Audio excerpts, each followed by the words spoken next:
Bueno, muchachos, vamos a comenzar este problema de las aplicaciones de las leyes de Maxwell, bueno, de las ecuaciones realmente, partiendo de la resolución de circuitos eléctricos, que realmente es la aplicación inmediata de las ecuaciones de Maxwell.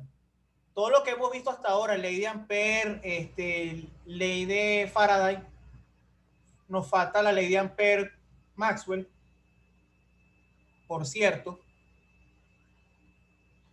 que es otra aplicación de las ecuaciones de Maxwell. Vamos a trabajar ahora con circuitos. Vamos a comenzar entonces a entender claramente que además del RC, que era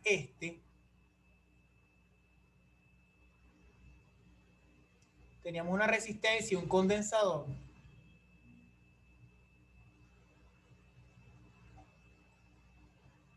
Tenemos además estos, el RL, que es muy parecido al RC.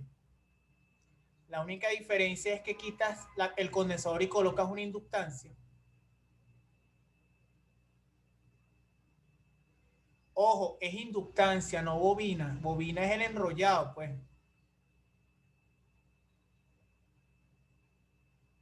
Tenemos uno que es bastante interesante y se puede modelar en el laboratorio de física, que es el LC, que es el equivalente a un sistema de masa resorte, pues, de un sistema masa resorte. Los otros podrían ser masa resorte, este podría ser masa resorte con un amortiguador, este que está acá. Este que estoy comentando, vamos a colocarle un voltaje alterno y no voltaje continuo, porque voltaje continuo no le sacarías mucho provecho a un circuito como este, pues. De hecho, en el laboratorio 2, ustedes tendrían que, o ya vieron que el circuito LLC, para que se pueda ver una mejor aplicación, tiene que ser con un voltaje alterno. No puede ser continuo, pues, porque realmente lo que verían en el osciloscopio no sería tan apreciable, pues.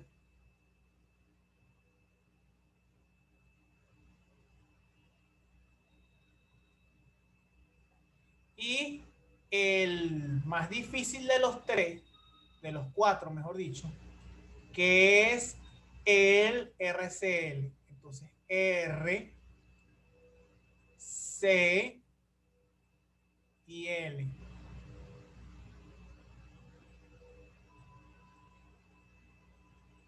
que es el famoso circuito de resistencia, condensadores e inductancia. Entonces cada uno de ellos tiene su particularidad. ¿Por qué? Porque da la casualidad que si yo agarrara los dos primeros circuitos y le coloco un voltaje alterno, el comportamiento sería mucho más apreciable que con una fuente de poder continua. La fuente de poder continua simplemente lo que podría es verificar, bueno, me da una corriente con ciertas características, pues. Por ejemplo, el condensador en el RC, si el condensador está descargado, entonces esa parte de allí es como si no estuviera, pues. Entonces, lo que se estaría generando es una resistencia no, una corriente eléctrica, a medida que el condensador se carga.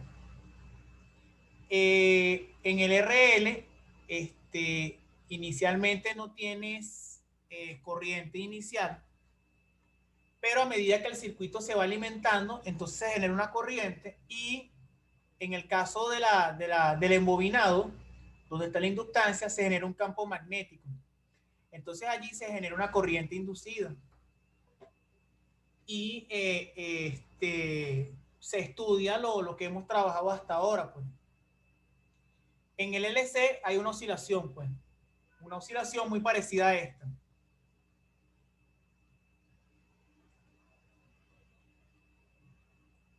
Disculpe. Entonces, allí tendríamos un resorte conectado a una masa M. Este sería el punto de equilibrio. Y aquí lo que tendríamos, muchachos, eso no es una oscilación, es una vibración, ¿ok? En este caso, el cambio de energía cinética y energía potencial, en este caso se traduce como una vibración, no una oscilación. Bueno, ahí lo que estaríamos viendo es una vibración o el movimiento del objeto alrededor de un punto de equilibrio. Ese punto de equilibrio es este que está acá.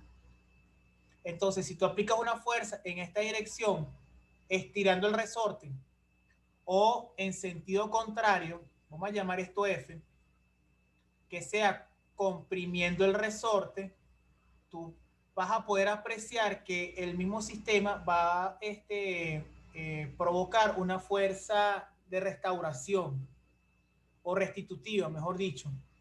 Y esa fuerza restitutiva lo que va a hacer es que el mismo sistema, el bloque, con el resorte, empiece a moverse periódicamente alrededor de ese punto de equilibrio hasta llegar a un momento en el que se disipe la energía y él empiece a detenerse y encuentre nuevamente esa condición inicial.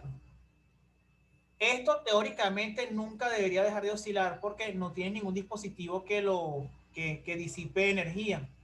Si yo coloco un amortiguador, allí sí él va constantemente, va a estar frenándose hasta llegar un momento que él se va a detener porque ya no tiene energía, pues, o impulso suficiente. Bueno, el que tienes acá tiene esa característica. Es sin el amortiguador, es simplemente el resorte pegado al bloque. ¿Qué es lo que va a ocurrir? Bueno, aquí lo que va a ocurrir es lo siguiente. Hay una corriente eléctrica, carga el condensador. Claro, si ustedes apagan la fuente después que se genera la corriente eléctrica, va a ocurrir esto. Se apagó la fuente, perfecto. Aquí hay una corriente eléctrica. Esa corriente no va a desaparecer. Esa corriente eléctrica se va a distribuir de manera de que genere carga en ese condensador. Entonces él se descarga y se genera corriente. Se genera corriente, carga el condensador y así sucesivamente. Entonces ese ciclo es periódico, es permanente, pues. Entonces un circuito LC ideal implicaría que él nunca dejaría de oscilar, pues. ¿Y por qué en este caso? Bueno, oscilar, vibrar, pues. ¿Por qué? Porque repito, bueno, en este caso sí sería oscilación, porque aquí no hay energía potencial. Aquí sí sería vibración, pues. Nunca dejaría de oscilar porque, pues, la energía en el condensador o la energía en la inductancia, ya. Entonces, va a haber un cambio, pasa de una sería el mínimo, la otra sería el máximo, y así sucesivamente, pues. Y como la suma de las dos te tiene que dar cero, porque debe haber conservación de la energía, entonces, es un ciclo permanente, pues.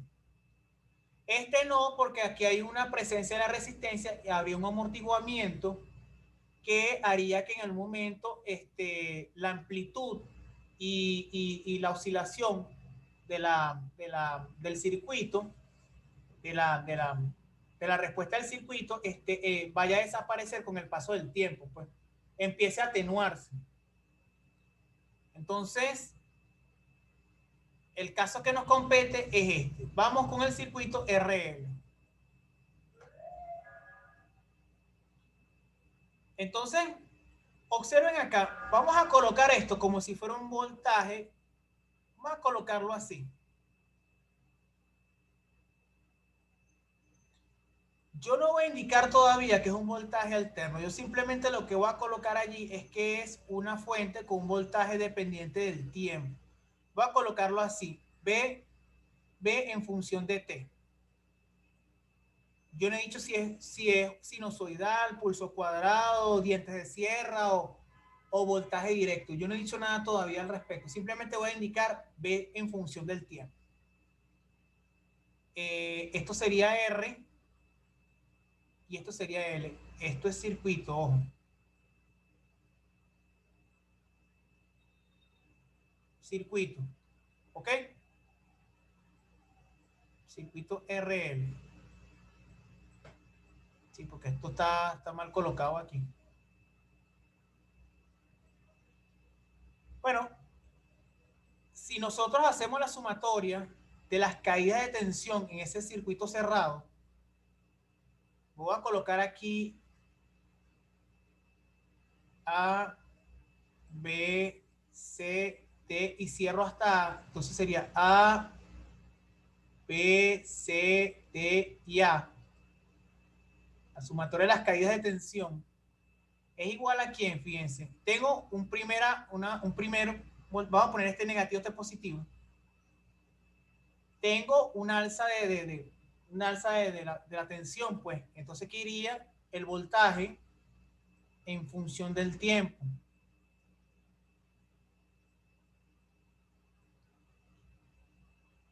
Menos el voltaje por la resistencia, porque aquí pasaría de menos a más, de más a menos, disculpen. Y aquí también lo mismo, más menos. ¿Por qué? Porque tanto en la resistencia como en la inductancia hay caídas de tensión, pues el voltaje disminuye. Por tanto, entonces yo puedo verificar esto. Y como estoy dándole vuelta al circuito, entonces cierro en A, entonces esto es igual a 0. Por tanto, la ecuación que yo tengo acá es la siguiente. El voltaje de la resistencia más el voltaje de la bobina es igual, bueno, bobina inductancia. El voltaje de la inductancia, entonces sería igual al voltaje de la fuente.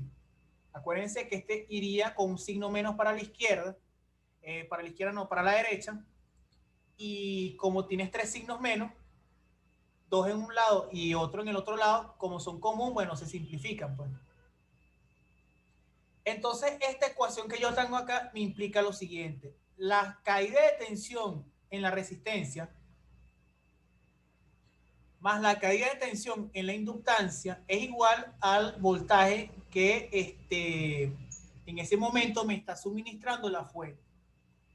Entonces, ese aspecto que ustedes tienen allí es muy importante, muchachos, porque lo que tenemos que hacer ahora es resolver la ecuación que está ahí planteada y, como ustedes ya pueden sospechar, es una ecuación diferencial. ¿Por qué es una ecuación diferencial? ¿Por qué? Porque la carga eléctrica debe depender del tiempo, entiéndase, bueno, la carga eléctrica no, la corriente eléctrica debe depender del tiempo y es la que pasa por R, y la segunda derivada de la corriente respecto al tiempo, la primera derivada de la corriente respecto al tiempo, es la que pasa por la bobina. Entonces allí tienes una función desconocida, que es la corriente, y otra que está asociada con la derivada de esa función desconocida. Entonces tienes una derivada de primer orden. Por tanto, tendríamos que resolver una ecuación diferencial de primer orden. Y eso es lo que vamos a plantear en el siguiente pizarrón, pues. Entonces, vamos a borrar esto. Observen aquí. El voltaje de la resistencia de los circuitos básicos de física 3 vimos que era I por R. Ahora bien, el voltaje de la bobina es algo que nosotros no habíamos calculado antes, pero se determina de la siguiente forma. L, que es el valor de la inductancia, por dI dt. Observen que ahí tengo la derivada de la densidad de corriente respecto al tiempo. Entonces, ¿qué significa esto? I por R más L de I de T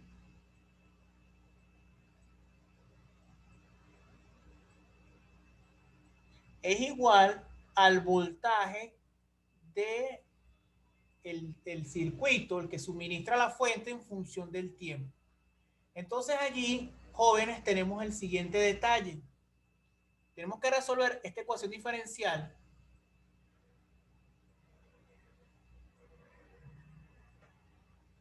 que es una ecuación diferencial sencilla de primer orden,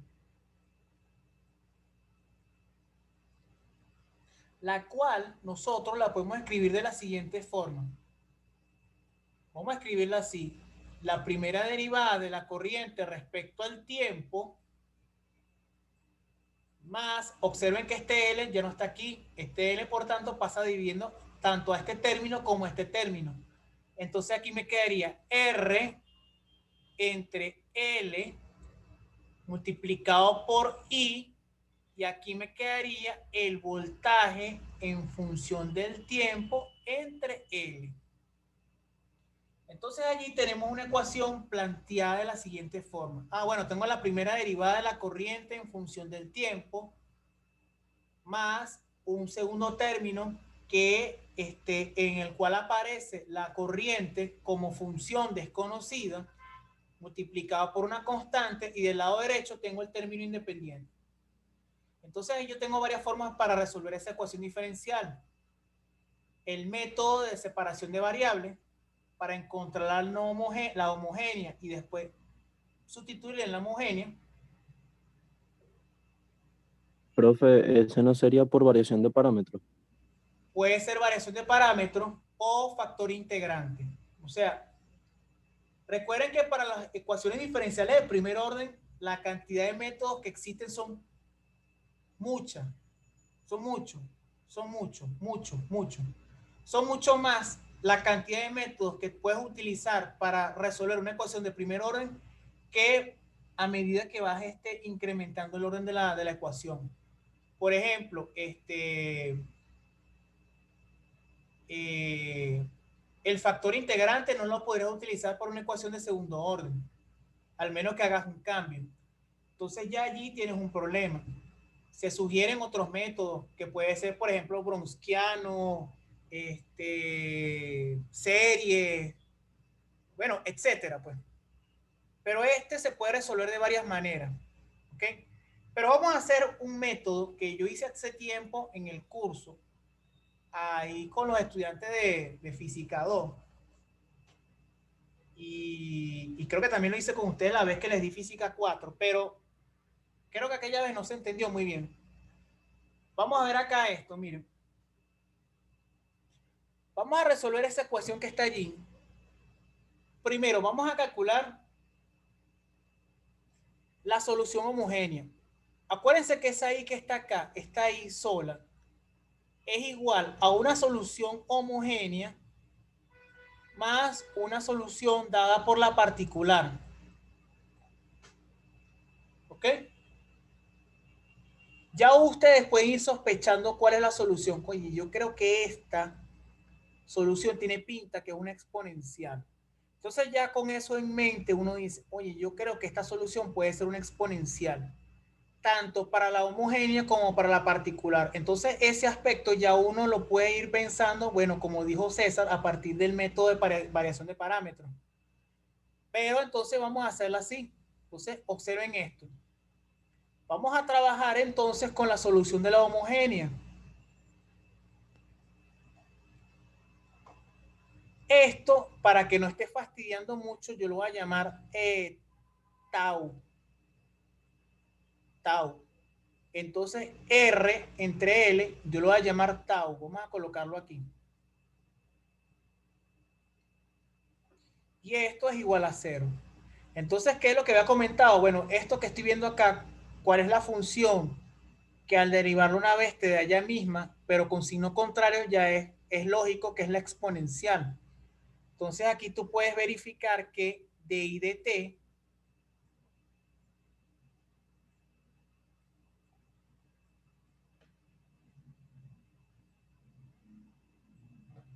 entonces aquí si integras te va a quedar dy dt, aquí te quedaría entonces esto así.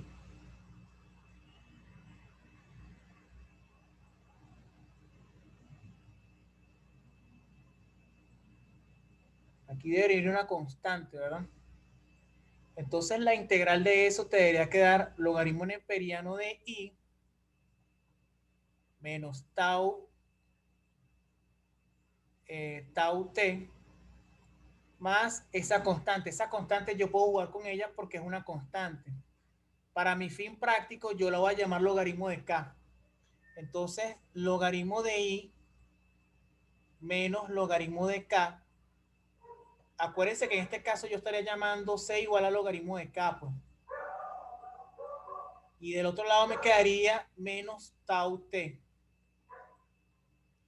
Entonces, si aplicas propiedades de los logaritmos y después trabajas con la exponencial en ambos lados, tú puedes demostrar que I es igual a K epsilon menos tau por T.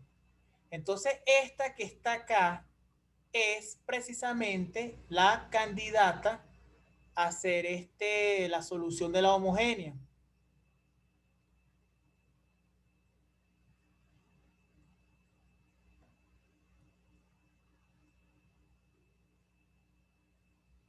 ¿Sí? Y esa solución que ustedes tienen allí, utilizando el método de variación de parámetros, como acaba de decir César, esa K que ustedes tienen allí ya no puede ser constante, esa K debe ser variable. Entonces esa K debe depender del tiempo.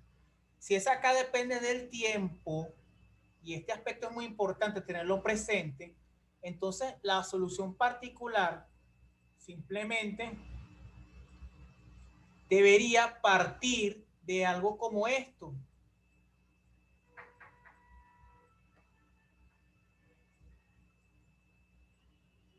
Y esa solución que ustedes tienen allí, bueno, esa solución yo no la voy a llamar particular, yo voy a llamarla B, IB, que vendría siendo el método que yo propongo para resolver esa parte. Entonces, esa IB yo la derivo una vez porque es lo que aparece aquí. Y derivo la exponencial y sustituyo acá. Pero hay que tener cuidado porque esta era para la homogénea. Para la no homogénea debo igualarlo a lo que está acá. Es decir, realmente esta solución yo la debo sustituir aquí. Entonces eso hay que tenerlo presente, ¿sí? Entonces vamos acá, vamos a borrar aquí. Esta parte es rápida de hacer. La primera derivada de I y B respecto a T nos queda lo siguiente. Sería,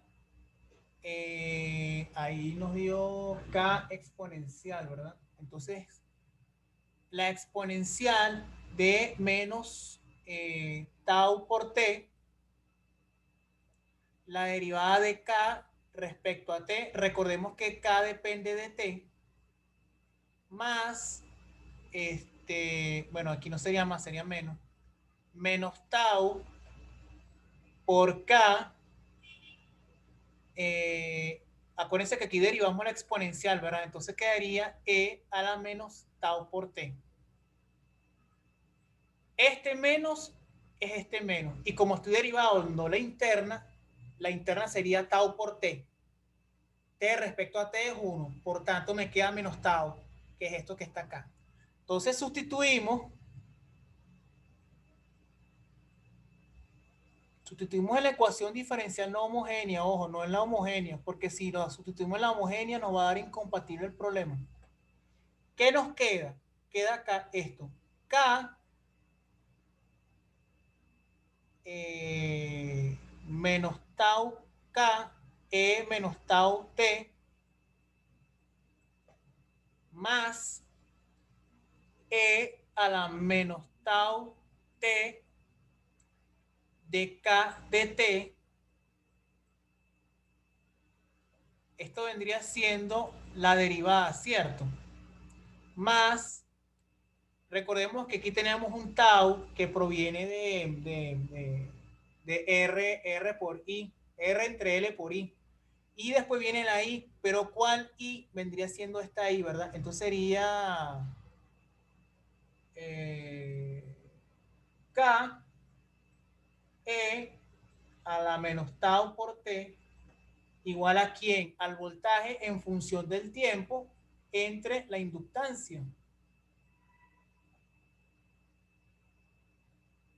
Observen que este término que está acá es igualito a este, pero con signos contrarios. Por tanto, nos va a quedar lo siguiente. De K de T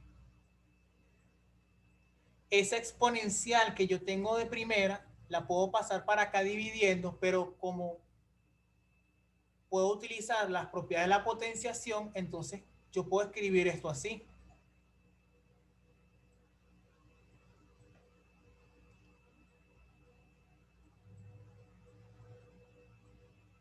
Y que puedes encontrar acá, aquí puedes encontrar lo siguiente, que K en función del tiempo es igual a ¿quién? A la integral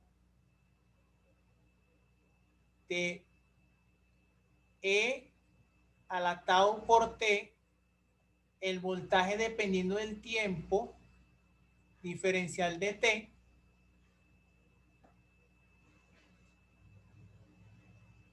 más una constante, vamos a llamarla C1. ¿Ok?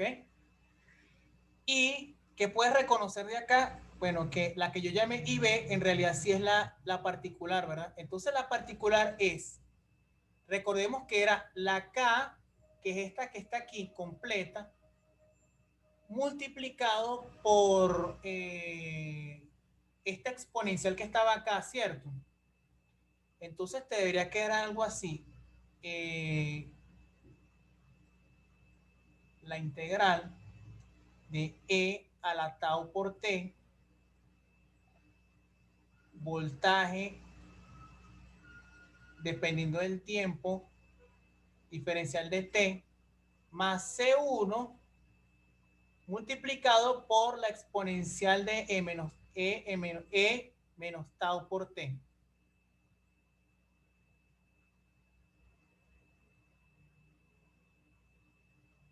¿Ok? Entonces ya tenemos esta, que es la particular. Fíjense que la particular, que también la puedes obtener a partir del método de integración, del factor integrante, mejor dicho. El factor integrante te da este mismo resultado. Eso sí es cuestión de revisar los libros de matemática y se pueden dar cuenta de lo que yo les estoy comentando ahorita, pues. Entonces, ¿qué es lo que nos queda? Por tanto, nos queda es esto.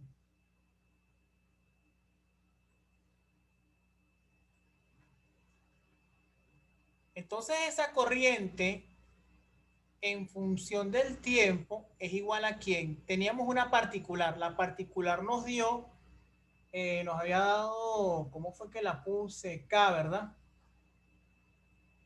K E a la menos tau por T más, fíjense que exponencial negativa con exponencial positiva me daría 1. Entonces aquí me quedaría simplemente la integral del voltaje T en función de T más, miren esta acá, aquí me queda C1 por exponencial de tau por T. Yo puedo sumar esta con esta y me queda una sola. Entonces aquí simplemente lo que tendría es C E a la menos tau por T más la integral del voltaje que depende del tiempo, diferencial de T, y listo.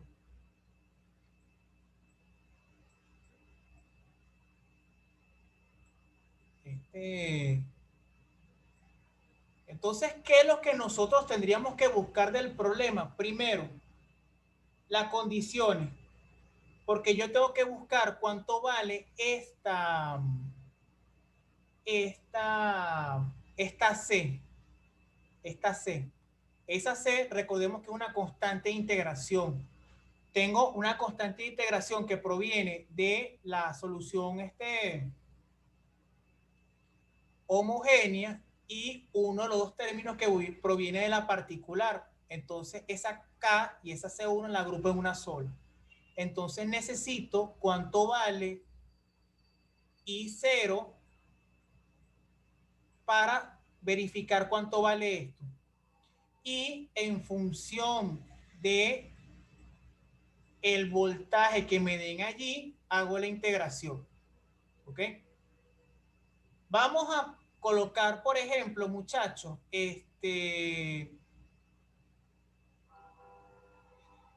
vamos a hacer algo acá interesante. Vamos a colocar datos a ese problema. Vamos a colocar aquí que I sub 0 sea I sub 0 y el voltaje BT sería, vamos a ponerle, por ejemplo, vamos a ponerle un seno. Seno de omega t.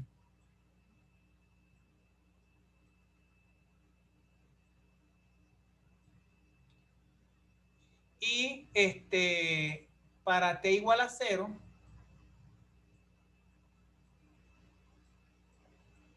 hasta t igual a pi medio. Vamos a ponerlo hasta pi medio a ver qué sale de allí. Este sería el t final. Aquí tendríamos los límites, ¿verdad? Acuérdense que esto que está acá aparece la c porque tengo que hacer una integración, ¿cierto? Ahora, si yo sustituyo eso en esta parte de aquí, entonces, ¿qué me da? Observen, evalúo en 0. Veo que eso me da I sub 0, es decir, una corriente inicial. Igual a quién? A C, que es la constante que estoy determinando, E a la menos 0.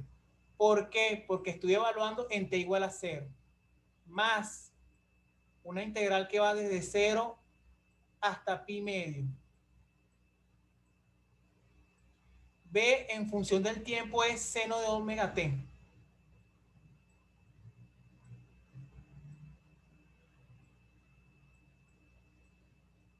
Diferencial de t. ¿Ok?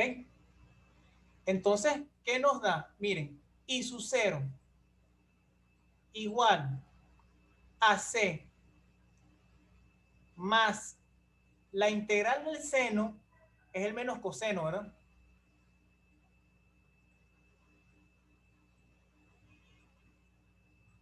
Pero además de tener la integral con un menos coseno, hay que recordar que va dividido también entre omega.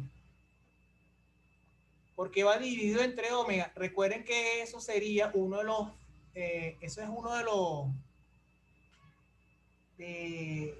ay, ¿cómo es que se le dice a eso? Una de las propiedades que tiene la integral. Si yo tengo, por ejemplo, f de ax diferencial de x, entonces la primitiva sería f con el mismo argumento que yo tengo acá, dividido entre el acompañante de la x, que en este caso es a. Eso lo puedes verificar por medio de un cambio de variable, pues. Entonces, de allí es donde viene este omega. Simplemente lo que nos queda es evaluar. Entonces, allí tendríamos un coseno de omega, omega por t, omega medio, y un coseno de 0, que es 1. Entonces, ese omega que está allí, vamos a colocarlo de esta manera, ¿ok?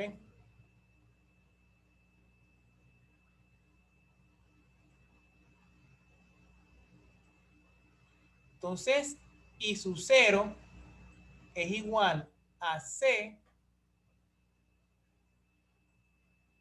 menos 1 entre omega. Aquí me queda entonces evaluando, sería coseno de omega pi entre 2 menos coseno de 0, que ya sabemos que vale 1. Entonces la constante C es igual a ¿quién? Sería todo esto pasado hacia la izquierda. Entonces me quedaría I sub 0 más 1 entre omega coseno de omega pi entre 2 menos 1. y ya. Esta es la constante C. Esa constante C se coloca en la I y ya tenemos la corriente que pasa por ese circuito. ¿Ok? Bueno, muchachos, en la siguiente sesión vamos a continuar más problemas de esto. ¿Ok? Estén pendientes, nos vemos en 10 minutos para continuar la clase.